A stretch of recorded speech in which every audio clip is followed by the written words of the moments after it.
The Boko Haram started 2009 when I was the vice president with late Yaradua. Of course, I took over 2010 for 5 years, battling with the Boko Haram until I left. I thought that immediately I leave, within a reasonable time, late General Buhari was going to wipe them out, but till today, the Boko Haram is still there. So the issue of Boko Haram is a little more complex than sometimes we can conjecture.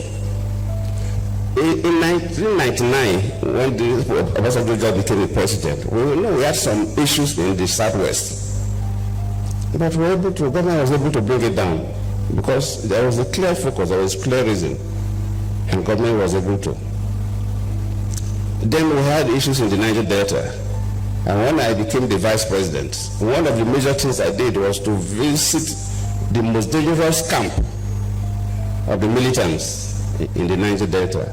I remember when we flew down to Warri, by the time we got to the waterfront to take boats to that camp, they sent information to us that anybody following me must not carry a weapon. My ADC, my CSO, that nobody should carry a weapon. In fact, the Commissioner of Police of Delta State said, Vice President, no, you will not go there. The State Director of SSS to say, no, I will not go. I told them I will go. So even my officers, my ADC, my CSO and so on, they handed over their guns to the CP and the SDS of Delta State, and none of them carried a weapon. When we landed at the camp, these boys lying up one this way, one road this way, with their assault rifles, just facing the bush, not even looking at my direction as if there was nothing happening. We marched through them, we passed through them, sorry. We had a meeting with their leaders and so on. We had spent almost 1 hour there. When we came back, that was the beginning of solving the the Niger Delta crisis. And we were able to get through. At least now there's reasonable peace in the Niger Delta. If you, like B0k0 mentioned, the 82 and 83, when we have the Maitasile religious crisis in this country. From research, the Maitasile religious crisis, when some of them were arrested and analyzed and interviewed, they came from parts of the Sahel area between Nigeria and outside Nigeria, where we had major drought within that period, and the river pest disease that wiped out so many cattle, and so many young people from these areas migrated to the cities, Maiduguri and others, and they had no skills and nothing to do, and they were able to be recruited and cause havoc. Luckily, it was a military government then, so when the military intervened, they were able to bring it down because there was a clear reason. The reason of young people who were looking for survival, but they had no skills, and so on and so forth. So if you put all these things together, you begin to say, this Boko Haram, why is it that from 2009 till date, we've not been able to resolve the crisis of Boko Haram?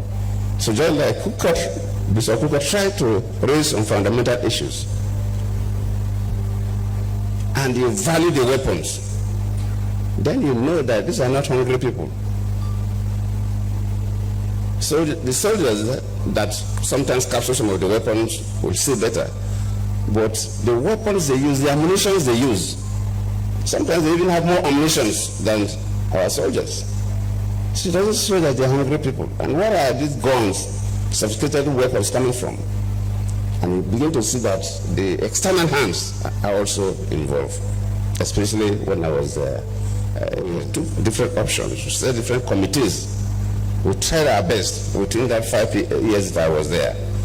I believe late Buhari too must have tried his best, because one of the committees we set up then, the Boko Haram nominated Buhari to lead their team to negotiate with government. So I was feeling that, if they nominated Buhari to represent them and have a discussions with the government committee, then when Buhari took over, it could have been an easy way to negotiate with them, and they would have handed over their guns, but it was still there till today.